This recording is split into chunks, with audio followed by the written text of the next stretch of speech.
CPM Telangana రాష్ట్ర 4వ మహాసభలు రాష్ట్ర సమగ్ర అభివృద్ధికై ప్రజా పోరాటాలకు పిలుపు అని సిపిఎం రాష్ట్ర కార్యదర్శి వర్గ సభ్యులు జూలకంటి రంగారెడ్డి అన్నారు. పార్టీ నాయకులు, కార్యకర్తలు అధిక సంఖ్యలో తరలివచ్చి మహాసభలను జయప్రదం చేయాలని కోరారు.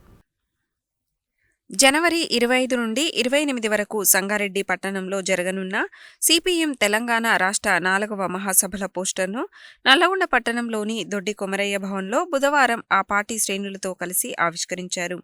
ఈ సందర్భంగా ఆయన మాట్లాడుతూ, ఉద్యమాల దిక్సూచి, పోరాటాల సారథి, కష్టజీవుల గొంతుక సిపిఎం తెలంగాణ రాష్ట్ర 4వ మహాసభలు 25 నుండి 28 వరకు సంగారెడ్డి పట్టణంలో జరగనున్నాయని పేర్కొన్నారు.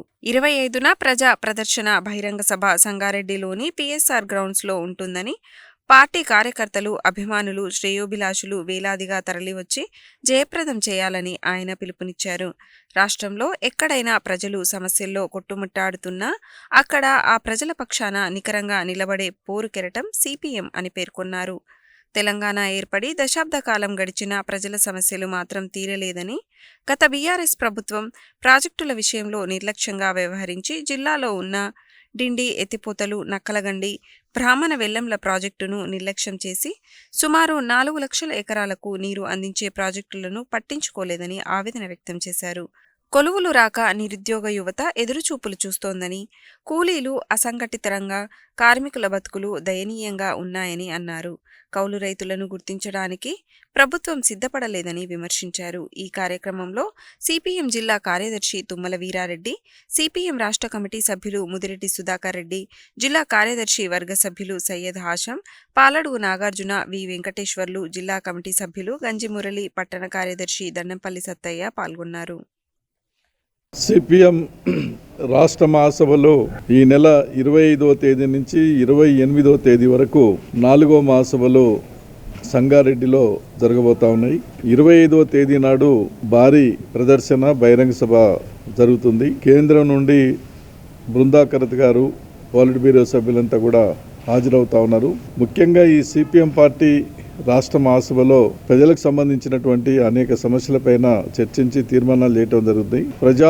ప్రజా పోరాటాలకు పిలుపుని మహాసభలో ఇవ్వటం అనేది జరుగుతుంది. రాష్ట్ర ప్రభుత్వం ఇచ్చినటువంటి హామీలు చిత్తశుద్ధితో అమలు చేయాలని చెప్పేసి దానికి కావలసినటువంటి తీర్మానాలు చేయటం అనేది జరుగుతుంది. అదేవిధంగా కేంద్ర ప్రభుత్వం అనుసరిస్తున్నటువంటి కార్మిక, రైతు, ప్రజా వ్యతిరేక విధానాలకు వ్యతిరేకంగా మతోన్మాదాన్ని రెచ్చగొట్టి ప్రజల మధ్య ఐక్యత లేకుండా మత విద్వేషాలను రెచ్చగొడతా ఉన్నారు. పన్నుల మీద పన్నులు ప్రజల మీద విపరీతమైనటువంటి భారాలు వేస్తూ ఉన్నారు. ప్రజల సంపద కార్పొరేట్లకు ఒప్పజెప్పటం అనేది జరుగుతూ ఉన్నది. కేంద్ర ప్రభుత్వం అనుసరిస్తున్నటువంటి ఈ దివాలా కోరు విధానాలకు వ్యతిరేకంగా రాబోయే కాలంలో ప్రజా పోరాటాలు పెద్ద ఎత్తున నడపాలని చెప్పేసి మహాసభలో ప్రధానంగా పిలుపునియటం అనేది జరుగుతుంది.